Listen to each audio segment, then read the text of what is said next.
जय हिंद दोस्तों, GK by Kokalla sir के इस डिजिटल प्लेटफॉर्म पे एक बार आपका फिर से हार्दिक स्वागत है। आज जो अपना सब्जेक्ट है चल रहा था कला और संस्कृति। कला और संस्कृति में अपन ने इसकी सामान्य जानकारी देखी थी और उसमें अपन ने देखा था कि भाई कला और संस्कृति में क्या क्या सिलेबस होता है और क्या क्या चीज़ें होती है जो अपने को पढ़ने की होती है। ठीक है दोस्तों। और उसके बाद में अपन ने सबसे पहले स्टार्ट किया था स्थापत्य कला। स्थापत्य कला का मतलब ये होता है जो स्थापना की जाती है, जो स्थापित की जाती है वो कला, यानी जैसे भवन, दुर्ग, मस्जिद, मीनारे, मकबरे, छतरियाँ, ये सारी की सारी किसमें आएगी?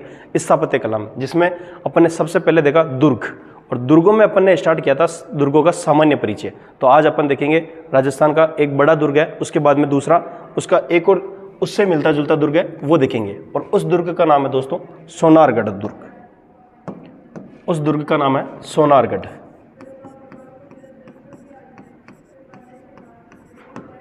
सोनारगढ़, और सोनारगढ़ पड़ता है दोस्तों अपना जैसलमेर में।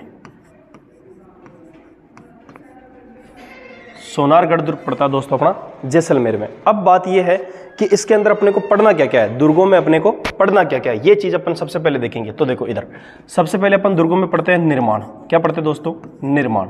सबसे पहले दुर्गों में क्या पढ़ेंगे? निर्माण। निर्माण के बाद पढ़ते हैं दोस्तों इसकी श्रेणी। निर्माण के बाद पढ़ते हैं इसकी श्रेणी, और श्रेणी के बाद अपन पढ़ते हैं दोस्तों प्रवेश द्वार। प्रवेश द्वार, प्रवेश द्वार। और तीसरी चीज चौथी चीज पढ़ते हैं अपन उपनाम। चौथी चीज पढ़ते हैं अपन उपनाम। ठीक है। उपनाम के बाद में अगर इसके अंदर कोई जलाशय है तो वो जलाशय देखेंगे। ठीक है। और जलाशय के बाद में इसके अंदर कोई मंदिर है तो वो देखेंगे। मंदिर के बाद इसके अंदर अगर कोई महल है तो वो देखेंगे। और इसके बाद अगर कोई इसमें स्मारक बसता है तो स्मारक अपन देखेंगे। इसके बाद इसकी कहावतें देखेंगे। कहावतें के बाद में अपन इसमें देखेंगे इसके अंदर साके कौन कौन से हुए हैं। क्या देखेंगे? साके। साके के बाद में अपन ये देखेंगे कि इसकी विशेषताएं और क्या बसती है, विशेषताएं। ठीक है दोस्तों, ये सारी चीज़ें अपन किस में देखेंगे? दुर्गों में। एक बार देख लीजिए, अपन सारी चीज़ें किस में देखेंगे? दुर्गों में। अब बात आती है अपनी सोनारगढ़ जैसलमेर की। ठीक है दोस्तों, इसको अपन दो हिस्सों में बांट देते हैं। ठीक है, चलो। सबसे पहले कौन सी बात है दुर्गों की? कि निर्माण। सबसे पहले निर्माण, और सबसे पहले दुर्ग कौन सा पढ़ रहे हैं अपन? जैसलमेर। जैसलमेर यानी सोनारगढ़ दुर्ग। ठीक है दोस्तों। अब सोनारगढ़ में बातें क्या क्या है वो चीज़ें अपन देखते हैं। देखो सबसे पहले अपन ने क्या देखा? निर्माण। ठीक है। तो निर्माण इसका प्रारंभ किया था राव जेसल भाटी ने। राव जेसल भाटी। ठीक है दोस्तों। और अगर आपसे इसका सन पूछे तो वो क्या था? 1155 ईस्वी। 1155 ईस्वी। सदी पूछे तो 12वीं सदी।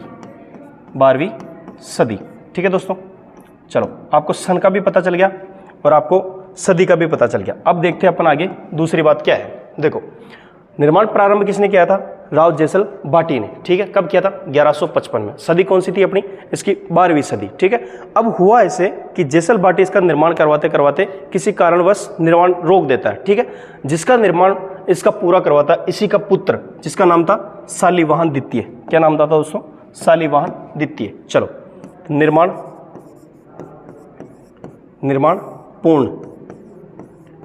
निर्माण पूर्ण, और ये निर्माण पूर्ण करवाया था इसी के पुत्र शालिवाहन द्वितीय ने। शालिवाहन द्वितीय। और इन्होंने करवाया था 1164 ईस्वी में। 1164 ईस्वी में। ठीक है दोस्तों। देखो सबसे पहले निर्माण की बात हो गई। निर्माण करवाया था इसका राव जेसल भाटी ने 1155। सदी पूछे आपसे तो 12वीं सदी। किसी कारणवश निर्माण पूरा नहीं हो सका, इसीलिए इनके जो पुत्र था कौन था? शालिवाहन द्वितीय। शालिवाहन द्वितीय, इसने निर्माण पूरा करवाया था 1164 ईस्वी में। ठीक है दोस्तों। चलो आगे चलते हैं और दूसरी बात देखते हैं अपन इसकी कि आगे अपने को पढ़ना क्या है। ठीक है। चलो, सबसे निर्माण हो गया, पहली बात निर्माण कंप्लीट। इसके बाद में अपन देखते हैं श्रेणी। क्या देखते हैं? श्रेणी। दुर्ग की श्रेणी।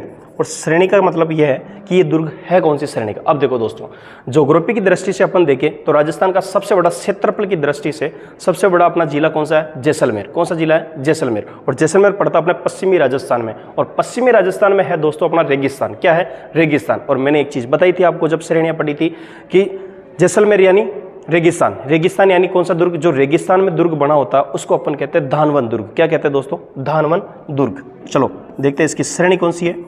धानवन श्रेणी। कौन सी श्रेणी है दोस्तों? धानवन श्रेणी। ठीक है। चलो दूसरी बात भी कंप्लीट। अब दूसरी बात के बाद में अपनी तीसरी बात आती है प्रवेश द्वार, दुर्ग का प्रवेश द्वार। ठीक है दोस्तों, चलो तीसरी बात अपनी प्रवेश द्वार। प्रवेश द्वार, और प्रवेश द्वार है दोस्तों इसका अक्षय पोल। कौन सा पोल है दोस्तों? अक्षय पोल। ठीक है दोस्तों, इसका अक्षय पोल मुख्य दरवाजा होगा। पोल का मतलब आपको बताया था दरवाजा। पोल का मतलब क्या होता है दोस्तों? दरवाजा। ठीक है, तो मुख्य दरवाजा इसका क्या हो जाएगा? कौन सा हो जाएगा? अक्षय पोल। ठीक है, अब देखो सबसे पहले अपन ने स्टार्ट किया सोनारगढ़, और सोनारगढ़ कहाँ पड़ता है दोस्तों? जैसलमेर में। ठीक है, इतनी बात कंप्लीट है। इसके बाद में अपन ने पढ़ा निर्माण, और निर्माण करवाया था इसका राव जैसल भाटी ने, और कब करवाया था? 1155 ईस्वी में। इसके बाद में क्या देखा अपन ने? 12वीं सदी। ठीक है, इसके बाद में इसका निर्माण पूरा किसने करवाया? तो इसका निर्माण पूरा करवाया था राव जैसल भाटी के पुत्र शालिवाहन द्वितीय ने, और कब करवाया था? 1164 ईस्वी में।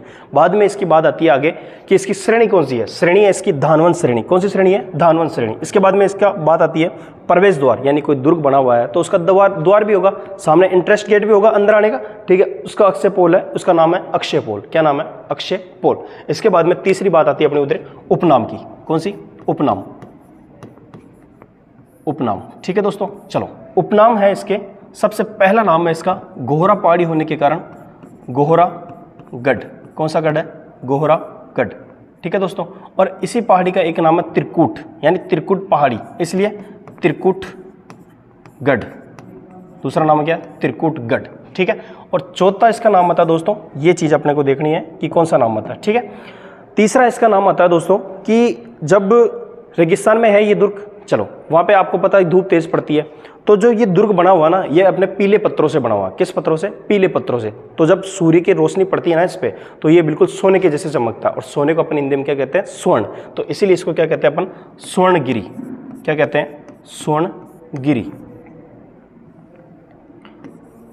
स्वर्णगिरी। ठीक है दोस्तों, तीसरा नाम ये हो गया स्वर्णगिरी। नेक्स्ट नाम है कि इस दुर्ग के अंदर बहुत सारी गलियां होने के कारण इसको अपन कहते हैं गलियों का किला। क्या कहते हैं? गलियों का किला। गलियों का किला। क्या कहते हैं दोस्तों? गलियों का किला। ठीक है दोस्तों, इसके बाद में आगे और बढ़ते हैं अपन, और एक चीज अपने को याद रखनी है कि जो इसका परकोटा है, यानी इस द्वार के, इस दुर्ग के चारों ओर जो दीवार है, या जिस चीज पे ये बना हुआ है, उसको अपन बोलते हैं परकोटा। तो इसका जो परकोटा है ना दोस्तों, वो परकोटा इसका है बिल्कुल घाघरे नुमा। कैसा है? घाघरे नुमा। तो अपन इसको क्या कहेंगे? घाघरे नुमा होने के कारण घाघरा कोट। क्या कहेंगे? घाघरा कोट। क्या कहेंगे दोस्तों? घाघरा कोट। ठीक है दोस्तों, इतनी बात यहां तक कंप्लीट हुई अपनी।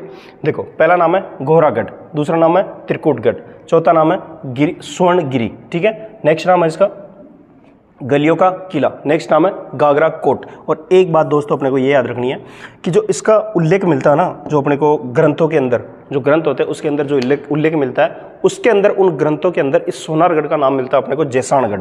क्या नाम मिलता है दोस्तों? जैसाणगढ़। कौन सा दुर्ग?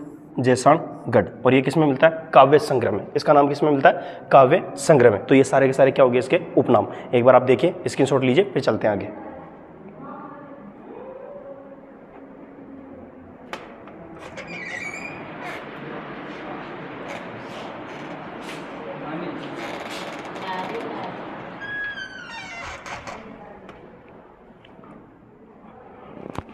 ठीक है दोस्तों, आशा करता हूँ आपने स्क्रीनशॉट ले लिया होगा। अब आगे बढ़ते हैं और इसके बारे में और क्या क्या है वो देखते हैं। देखो क्या रह गया अपना? निर्माण हो गया अपना, श्रेणी हो गई अपनी, प्रवेश द्वार हो गया अपना, उपनाम हो गया अपने। अब बाकी ये चीज़ें बची है इसकी, जो इसकी विशेषताओं में है वो अपन देख लेते हैं। ठीक है दोस्तों, चलो इसके बाद में अपन देखते हैं, यहाँ डालते हैं अपने सोनारगढ़ को। ये अपना सोनारगढ़। ठीक है, और सोनारगढ़ आपको सबको पता है कि पड़ता कहाँ पे है? जैसलमेर में। कहाँ पड़ता है? जैसलमेर में। ठीक है दोस्तों, चलो आगे देखते हैं अपन, और इसके अंदर क्या क्या बाकी रहेगी वो चीज़ें देखते हैं। ठीक है दोस्तों, चलो पहला है इसके अंदर कि ये दुर्ग, इसके अंदर जलाशय कौन सा है? इसके अंदर जलाशय दोस्तों जेसलू कुआं। कौन सा कुआं दोस्तों? जेसलू कुआं।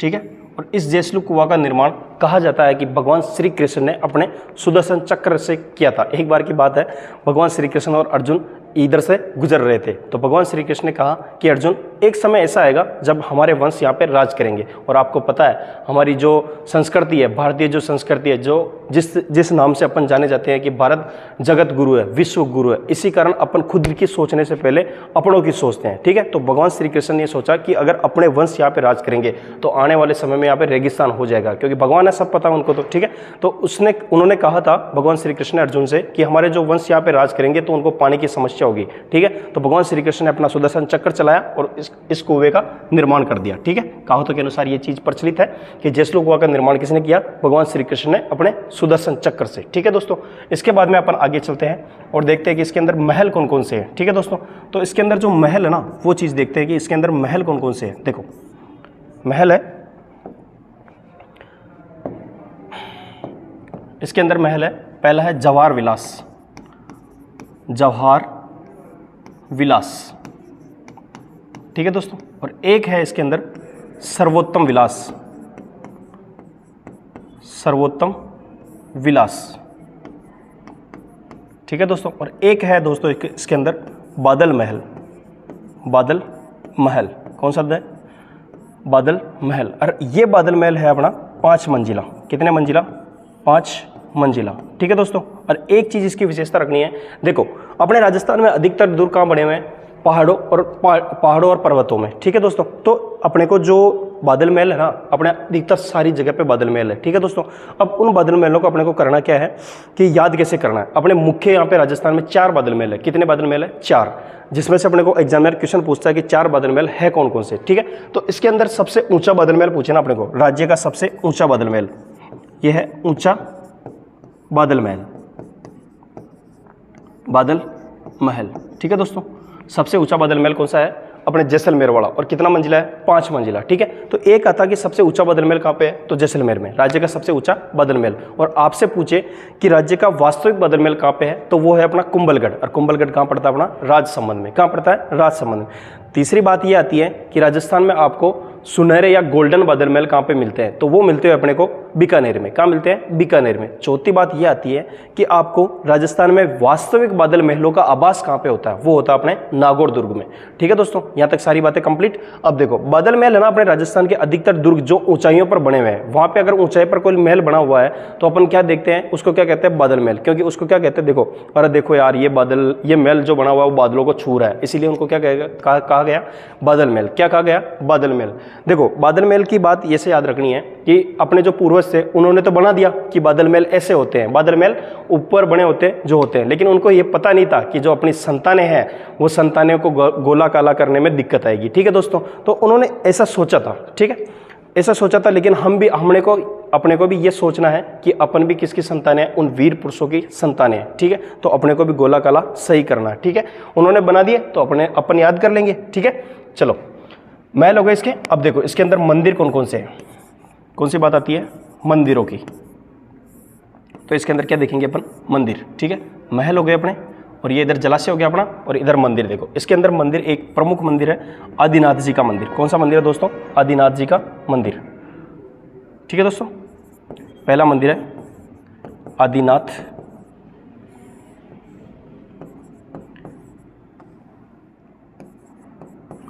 जी का मंदिर। कौन सा मंदिर है दोस्तों? आदिनाथ जी का मंदिर। ठीक है दोस्तों, अब इसके अंदर दूसरा मंदिर है लक्ष्मीनाथ जी का मंदिर, लक्ष्मी नाथ जी का मंदिर। एक मंदिर हो गया इसके अंदर आदिनाथ जी का मंदिर, दूसरा मंदिर हो गया इसके अंदर लक्ष्मीनाथ जी का मंदिर। ठीक है दोस्तों, और महल कौन कौन से हैं? जवाहर विलास महल, सर्वोत्तम विलास महल और बादल महल। बादल महल यानी राज्य का सबसे ऊंचा बादल महल, राज्य का सबसे ऊंचा बादल महल। इतनी बातें हो गई, महल हो गया, मंदिर हो गए, और अपने कुएं हो गए, और उपनाम हो गए। ये सारी चीजें इसकी हो गई। ठीक है दोस्तों, अब देखो इसके अंदर और कौन सी बात रहेगी अपनी विशेषताओं में। ठीक है, स्मारक। एक स्मारक बना हुआ इसके अंदर जिनभद्र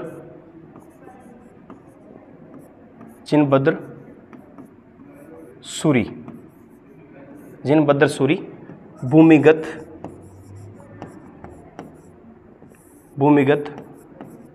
संग्रहालय, जिनभद्र सूरी भूमिगत संग्रहालय। और ये क्या है इसका? स्मारक। कौन सा स्मारक है दोस्तों? जिनभद्र सूरी स्मारक, ये हो गया इसका स्मारक। ठीक है दोस्तों, अब स्मारक हो गए, अपने महल हो गए, अपने मंदिर हो गए, इसके अंदर जो चीजें थी सारी की सारी हो गई। ठीक है दोस्तों, अब आती है बात अपने साकों की कि इसके अंदर साके कौन कौन से हुए। ठीक है दोस्तों, तो इसको आगे बढ़ाते हैं एक बार, उससे पहले आप स्क्रीनशॉट ले लीजिए फिर आगे चलते हैं।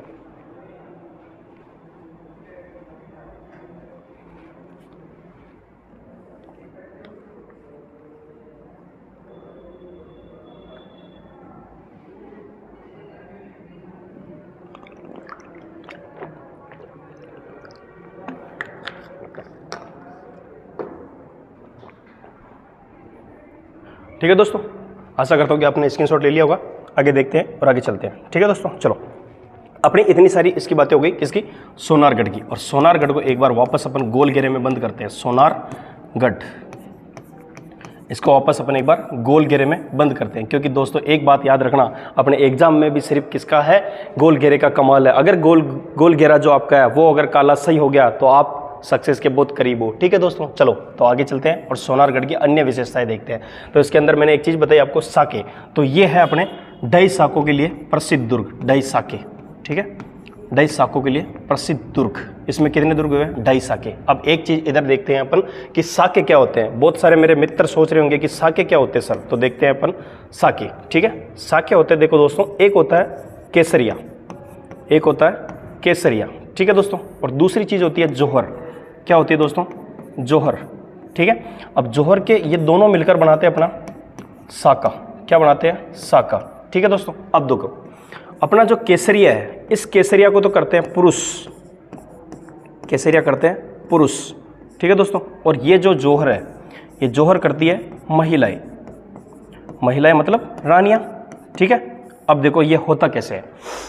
देखो मानो कोई आक्रमणकारी आपके ऊपर आक्रमण करने आया, उस बंदे के पास है 2000 सैनिक। ठीक है दोस्तों, और आपके पास है 200 सैनिक। ठीक है, तो आपका हारना कंफर्म है, लेकिन राजपूत सैनिक कभी अपना सिर नहीं झुकाते थे। अपने जो पूर्वज थे वो कभी हार नहीं मानते थे। तो वो क्या करते थे, इस युद्ध के अंदर केसरिया रंग की पगड़ी धारण करते थे और युद्ध के अंदर कूद जाते थे और एक ही लक्ष्य रहते थे, या तो मरना है या मारना है, लेकिन अपनी इज्जत आबरू जाने नहीं देनी है। ठीक है दोस्तों, तो वो केसरिया पगड़ी धारण करके जब युद्ध में कूदते थे तो लड़ते लड़ते क्या होते, वीर गति को प्राप्त, उसको अपन बोलते हैं केसरिया। क्या बोलते हैं, केसरिया, कि भाई राजाओं ने केसरिया कर लिया। दूसरी बात है अपनी जोहर की। जोहर का मतलब यह है दोस्तों कि जो आक्रमणकारी आते थे अपने ऊपर आक्रमण करने, वो क्या थे, अधिकतर मुस्लिम। कौन थे, मुस्लिम। ठीक है, अदर कंट्री के थे। ठीक है, तो उन्होंने जब अपने ऊपर आक्रमण किया तो वो क्या करते थे कि जो राजा महाराजा को जीत करके, उस दुर्ग को जीत करके, वो क्या करते थे कि सारा की सारी उन महिलाओं को बंदी बना लेते थे और उनको दास प्रथा की दशा से रखते थे और अपने महलों में रखते थे और दासियां बनाकर रखते थे। इसलिए वो क्या करती थी, महिलाएं अपना अस्तित्व बचाने के लिए क्या करते थे, आग में कूद जाती थी या जल में कूद जाती थी। जो जल में कूदती है उसको बोलते हैं जल जोहर, और जो आग में कूदती है उसको कहते हैं अग्नि जोहर। क्या कहते हैं, अग्नि जोहर। ठीक है दोस्तों, चलो जोहर और केसरिया ये दोनों समझ में आ गए। अगर ये दोनों जिस जगह हो रहे हैं उसको बोलते हैं साका। क्या बोलते हैं, साका। और दूसरी चीज ये है केसरिया, अगर जिस जगह केसरिया हो रहा है और जोहर नहीं हो रहा है तो उसको बोलेंगे अर्ध साका। और मान लो जिस जगह जोहर हो रहा है और जिस जगह केसरिया नहीं हो रहा है, जिस जगह केसरिया नहीं हो रहा है, तो इन दोनों चीजों को अपन बोलेंगे कि भाई अगर एक हो रहा है दूसरा नहीं हो रहा तो उसको बोलेंगे अर्ध साका, और जिस जगह दोनों हो रहे हैं उसको बोलते हैं कि अपन साका। ठीक है दोस्तों, तो आशा करता हूं कि साका आपके समझ में आ गया होगा कि साका क्या होता है। ठीक है, तो अपना जैसलमेर जो दुर्ग है ना, वो ढाई साकों के लिए प्रसिद्ध है। कितने साकों के लिए, ढाई साकों के लिए। अब देखते हैं अपन इसके ढाई साके कौन कौन से। ठीक है, तो अपन इधर देखते हैं, ये अपना सोनारगढ़ इधर कर देते हैं, इधर देखते हैं पहला साका, पहला साका। अब देखो दोस्तों, एग्जामिनर आपसे क्या चीजें पूछेगा वो चीजें अपन देखते हैं। ठीक है, चलो पहली चीज पूछेगा आपसे वो कि इसके अंदर जो साका हुआ था वो कौन सी सन में हुआ था। तो ये इसका सन है 1312 ईस्वी। कब हुआ था, 1312 ईस्वी। ठीक है दोस्तों, अब आपसे पूछेगा कि भाई आपको पता है कि आपको सन पता है कि 1312 में आक्रमण हुआ था, लेकिन उस समय शासक कौन थे, यहाँ के शासक कौन थे। अब शासक की बात आएगी तो यहाँ पे शासक था मूलराज द्वितीय। कौन थे, मूलराज द्वितीय। अब बात आएगी दोस्तों कि आक्रमण किसने किया था। भाई आपको साका पता है कि ये चीज़ यहाँ पे हुई है। ठीक है, तो अपने को ये चीज़ ध्यान रखनी है कि शासक तो है यहाँ पे मूलराज द्वितीय। अब करेगा इसके ऊपर आक्रमण। ये आक्रमण करने वाला कौन था, ये आक्रमण करने वाला था दोस्तों एके का मतलब अलाउद्दीन खिलजी। कौन था, अलाउद्दीन खिलजी। पहला साका कंप्लीट। चलो अब दूसरा साका इसका देखते हैं अपन, और दूसरे साके में क्या बात हुई थी। ये इसका दूसरा साका। ठीक है दोस्तों, दूसरा साका। और दूसरे साके में वही पहली वाली बात कि सन कौन सा था, इसके अंदर सन कौन सा था? सन था दोस्तों जब आक्रमण हुआ 1370-71। कौन सा था? 1370-71। और वही दूसरी बात आपसे वापस पूछेगा कि इसका शासक कौन था इस जगह पर जब आक्रमण हुआ उस समय शासक कौन था? तो यहाँ के शासक थे राव दूदा। कौन थे? राव दूदा। कौन थे दोस्तों? राव दूदा। अब तीसरी बात आपसे वही पे जो वापस यहाँ पे पूछी है वही कि आक्रमण किसका था? आक्रमण किसने किया? ठीक है दोस्तों, तो आक्रमण किया था दोस्तों यहाँ पे फिरोज शाह तुगलक। किसने किया दोस्तों? फिरोज शाह तुगलक ने। ठीक है दोस्तों, पहला साका हो गया, दूसरा साका हो गया। अब देखो इधर बात आ रही है ढाई साके वाली। मैंने बताया कि साका क्या होता है? जहाँ पे केसरिया और जोहर दोनों होता है। अब यहाँ पे क्या हुआ था दोस्तों? ये अपने जो तीसरा वाला अर्ध साका हुआ था ना, उसमें क्या हुआ? केसरिया तो हुआ लेकिन रानियों ने जोहर नहीं किया था। अब देखते हैं इस समय शासक कौन था। तो तीसरा यानी अर्ध साका। अर्ध साका कौन सा साका? अर्ध साका। ठीक है दोस्तों, चलो अर्ध साके में देखते हैं अपन कि भाई सन कौन सा था। सबसे पहले वही पूछेगा सन था इसका 1550 ईस्वी। कौन सा था? 1550 ईस्वी। और यहाँ के शासक थे दोस्तों अपने राव लूणकरण। कौन थे? राव लूणकरण। और वही बात तीसरी आपसे कि आक्रमण किसका था? ठीक है दोस्तों, क्या पूछेगा? आक्रमण। क्या पूछेगा? आक्रमण। और आक्रमण किसका था? अपना अमीर अली। अब हुआ यूं था दोस्तों कि ये जो अमीर अली है ना, ये कंधार शासक था। कहाँ का शासक था?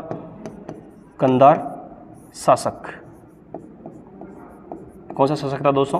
कंधार शासक। अब देखो बात, कंधार शासक। आप सोच रहे हो कि सर अर्ध साका कैसे हुआ? ये चीज़ हमको समझ में नहीं आई। तो दोस्तों अपन क्लियर करते हैं उसको कि जब अमीर अली ने इस दुर्ग पे आक्रमण किया था तो धोखे से पहले ही इस दुर्ग की रानियों को इसने बंदी बना लिया था। और लड़ाई किसके साथ की थी? लूणकरण के साथ में। तो लूणकरण का तो हो गया केसरिया और रानियों को इसने बना लिया बंदी। इसलिए रानियों को टाइम नहीं मिल पाया, इसलिए क्या हुआ? यहाँ पे जोहर नहीं हुआ और लूणकरण ने केसरिया कर लिया। इसलिए अपन इसको कहते हैं अर्ध साका। क्या कहते हैं? अर्ध साका। ठीक है दोस्तों, आगे चलते हैं और इसको आगे बढ़ाते हैं। पहले इधर देखो अपना, इसमें ढाई साके हुए ना। पहला साका हुआ था 1312 ईस्वी और इसके शासक थे मूलराज द्वितीय। आक्रमण था अलाउद्दीन खिलजी का। शासक थे यहाँ जो दूसरा साका है वो हुआ था 1370-71 में। ठीक है, और शासक कौन थे? राव दूदा। आक्रमण किसका था? फिरोज शाह तुगलक का।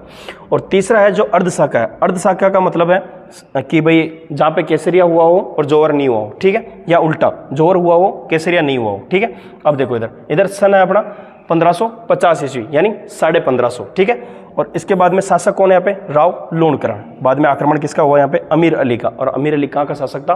कंधार का। ठीक है दोस्तों, एक बार स्क्रीनशॉट लीजिए फिर चलते हैं आगे।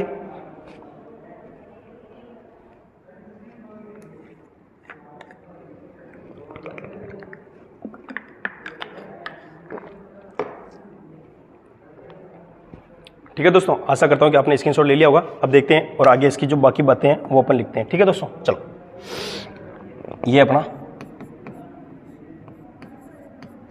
सोनारगढ़। ठीक है दोस्तों, ये अपना सोनारगढ़ कहाँ पड़ता? अपना जैसलमेर। कहाँ पड़ता दोस्तों? जैसलमेर में। ठीक है, चलो अब देखते हैं अपन इसकी बाकी बातें। देखो इसको दो भागों में बांट लेते हैं अपन। जो चीज़ें होगी वो चीज़ें अपन यहाँ देख लेंगे। पहले देखते हैं इसकी कहावतें। क्या देखते हैं दोस्तों? कहावतें। ठीक है, और इसकी कहावतें क्या क्या है वो चीज़ें अपन इसके अंदर देखते हैं। ठीक है, चलो इसकी एक कहावत है दोस्तों कि घोड़ा कीजिए काट का, पग कीजिए पाषाण। पग कीजिए पाषाण। ठीक है दोस्तों, घोड़ा कीजिए काट का, पग कीजिए पाषाण। ठीक है, शरीर राखे बख्तर बंद।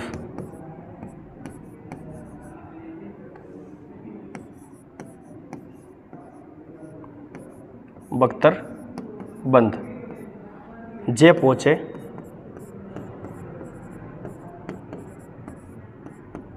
जे पहुँचे जेसाण।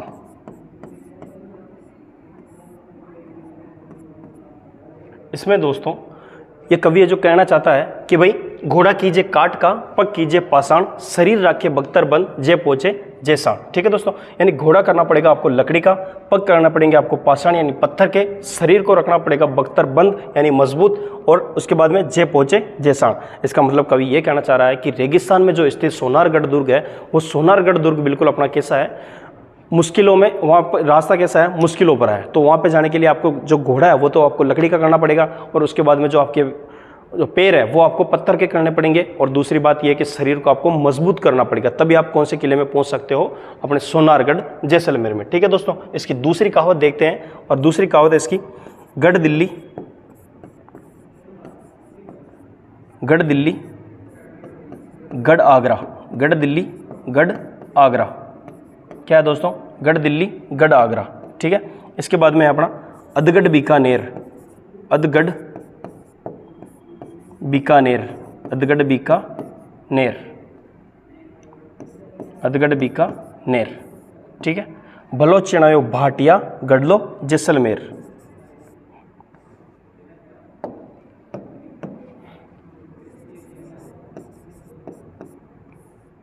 बलोचुनायो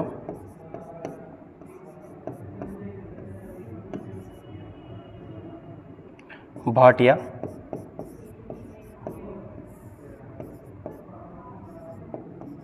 गढ़लो जैसलमेर, गढ़लो जैसलमेर। ठीक है दोस्तों, इतना खतरनाक वाला दुर्ग बना हुआ अपना, तो इसके बारे में क्या कहा गया है कि गढ़ दिल्ली गढ़ आगरा, अधगढ़ बीकानेर, बलोचिनायो भाटिया गढ़लो जैसलमेर। अधगढ़ बीकानेर, देखो गढ़ दिल्ली गढ़ आगरा, अधगढ़ बीकानेर, बलोचिनायो भाटिया गढ़लो जैसलमेर। इतना महान शासक था अपना जैसल भाटी, जिसने कौन सा दुर्ग चुनाया, जैसलमेर सोनारगढ़। ठीक है दोस्तों, एक कहावत इसके बारे में यह भी प्रचलित है कि यह दुर्ग दूर से देखने पर ऐसा लगता है कि जैसे कोई शेर अंगड़ाई ले रहा हो। ठीक है दोस्तों, कैसा लगता है, जैसे कोई शेर अंगड़ाई ले रहा हो। और दूसरी बात यह है दोस्तों इसके बारे में, चौथी कहावत, कि यह दुर्ग दूर से देखने पर ऐसा लगता है जैसे कि कोई समुद्र में जहाज भरा हुआ है और लंगर ढाए हुए, मतलब उसके अंदर सामान भरे हुए। ऐसा दुर्ग कौन सा नजर आता अपना, सोनारगढ़ जैसलमेर। अब इधर बात आती है दोस्तों दुर्ग की विशेषताओं की, विशेषताओं की। ठीक है,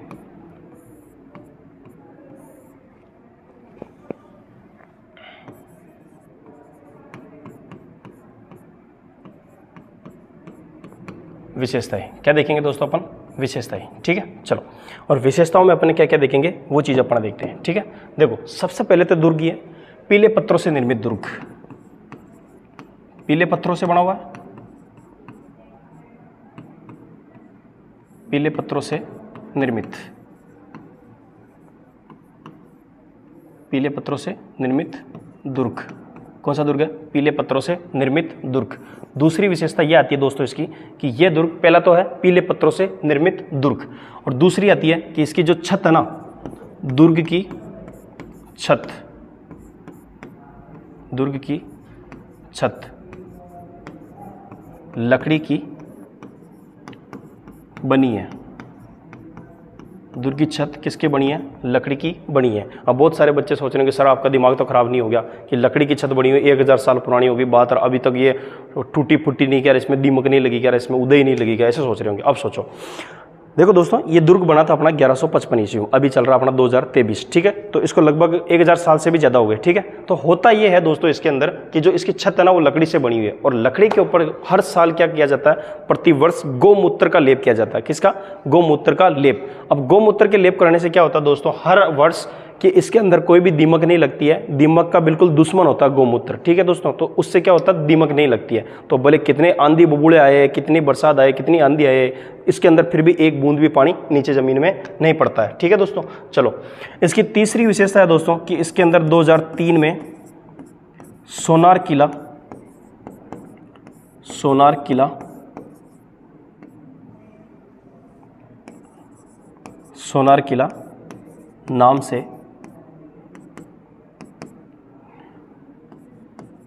से फिल्म बनी, फिल्म बनी। ठीक है दोस्तों, और बनाई किसने थी, सत्यजीत रे ने, सत्यजीत राय ने। ठीक है दोस्तों, ये बात आपको याद रखनी है। और चौथी बात इसकी दोस्तों ये आती है कि इस दुर्ग के ऊपर सन 2009 में 5 रुपये का डाक टिकट जारी, 5 रुपये का डाक टिकट जारी। ठीक है दोस्तों, ये बातें किसकी है? सोनारगढ़ जैसलमेर की। किसकी बातें हैं दोस्तों? सोनारगढ़ जैसलमेर की। पहला है पीले पत्थरों से निर्मित दुर्ग, दूसरा है दुर्ग की जो छत है वो लकड़ी से बनी हुई है, तीसरा है 2003 में इसके सोनार किला नाम से फिल्म बनी थी। ठीक है, और आगे क्या है? 2009 में 5 रुपये का डाक टिकट जारी हुआ था। और एक क्वेश्चन BSTC में 2016 में आया था कि यह दुर्ग वैसे तो गढ़सीसर झील से बहुत दूर है, लेकिन उसमें ऐसा पूछा गया था कि गढ़सीसर झील के किनारे कौन सा दुर्ग स्थित है। ठीक है दोस्तों, तो गढ़सीसर झील के किनारे स्थित, गढ़सीसर झील के किनारे स्थित। ठीक है दोस्तों, ये सारी की सारी बातें किसकी है? सोनारगढ़ जैसलमेर की। किसकी दोस्तों? सोनारगढ़ जैसलमेर की। तो ये अपना कौन सा दुर्ग पढ़ा अपन ने आज? सोनारगढ़ जैसलमेर। ठीक है दोस्तों, तो वीडियो अच्छा लगे तो शेयर कीजिए, कमेंट कीजिए और लाइक कीजिए। और दोस्तों मेरा मोटिव ये है कि मैं यूट्यूब पे इसलिए आ रहा हूँ कि मेन चीज़, मुख्य उद्देश्य ये है कि कोई भी अपनी बहन, कोई भी अपनी बेटी अगर घर पे रह रही है, अगर वो तैयारी करना चाहती है, तो उसको डिजिटल प्लेटफॉर्म पे अच्छे से सारी की सारी चीज़ें उपलब्ध हो जाए, इसलिए मैं ऑनलाइन आके पढ़ा रहा हूँ। मेरा नाम रमेश खटीक है और मैं अभी वर्तमान टाइप में ऑफलाइन क्लासेस केकड़ी में न्यू संकल्प संस्थान में ले रहा हूँ। ठीक है दोस्तों, और मेरे को काफ़ी टाइम हो गया पढ़ाते हुए, और मैं यही चाहता हूँ कि जो मेरा ज्ञान है वो अधिक से अधिक बंदों तक पहुँचे और सबके घरों में मतलब ये चीज़ हो कि भाई कोई अनपढ़ नहीं रहे और शिक्षा की कमी नहीं रहे। इसलिए सारी की सारी चीज़ों तक हमारा उद्देश्य यही है कि हम उन तक ये वीडियो आराम से, ये सारी की सारी चीज़ें जो हमारा ज्ञान है वो बांटें उनके अंदर। ठीक है दोस्तों, तो आज के लिए इतना ही, धन्यवाद।